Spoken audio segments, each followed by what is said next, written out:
Did you know that I can predict the future? Well, yes, I can.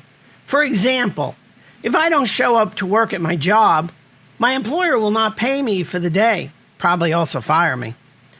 Here's a second example. I know that if I bake chocolate chip cookies and I take the hot pan out of the stove and say to my 6-year-old daughter, do not touch them because they are hot, she will touch them and she will burn her fingers. I don't have to actually be a prophet to know these things. By the way, I know a lot more events that I can predict. Now, in this passage in John's Gospel, chapter 12, we have Jesus discussing the end of his ministry and his death. I'm not downplaying what he said. I say that he and his disciples knew what was about to happen. Prophets came to Jerusalem to offer the message from the Lord and then to die. Jesus and his followers knew this. So, what's the purpose of telling us this? Well, the author wanted to make sure that his audience would understand how things worked. Prophets came with a message from the Lord that the leadership disliked, and they paid an ultimate price. Jesus did not back away from what was coming. He knew that his message from the Lord was going to resonate with many, many people. He also knew that the leaders of the temple were going to be very, very upset. So why go to Jerusalem just to die? A valid view of the events is that Jesus truly believed in his message. He was willing to die to bring his message to the people and especially leadership. Let me tell you the story of Steve. He was an excellent civil engineer. The company he worked for was a private company. The owner interviewed Steve and on the spot hired him. The owner's wife was a project manager, and Steve was assigned to her project. Steve joined her team and reviewed the wife's work. He found numerous errors in the work. He told me, or I should say he asked me what he should do.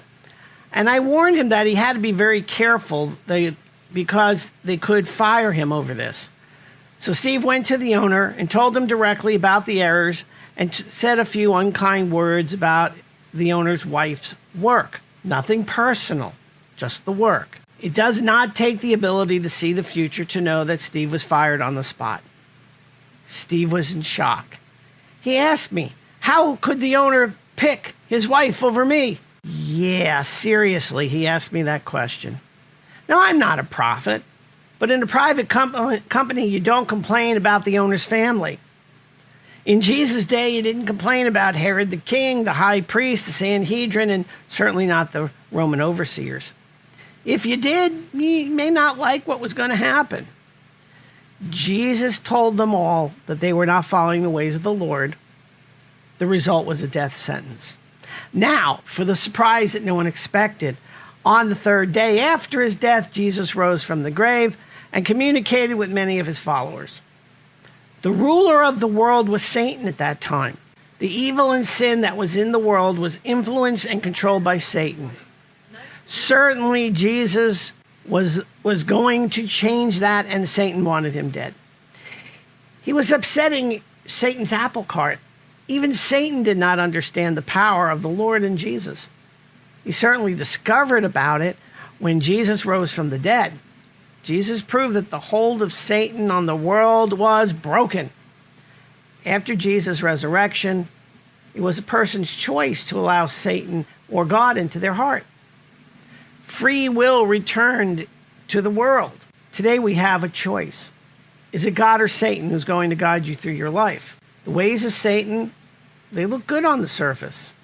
That is why Satan could get so many numerous followers. However, an eternal life in heaven does not come from Satan. An eternity in hell is not appealing. Of course, Satan does not tell his followers about that. If your choice is Satan, you better enjoy your time on earth because your afterlife is pretty grim. Jesus called that life darkness. The life following the light may not have the same excitement as the darkness does, but which is more important? For us who follow the light, we want the time after this life to be in heaven. Life on earth is a forked road.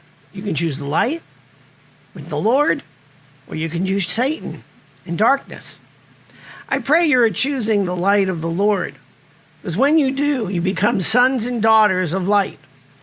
You then belong to Jesus.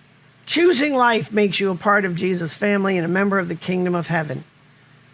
And there is nothing on this earth that compares to that. Choose light and know that the Lord is always with you. God bless you for listening to this message. I hope it blesses you and helps you in some way. And as always, yes, shalom.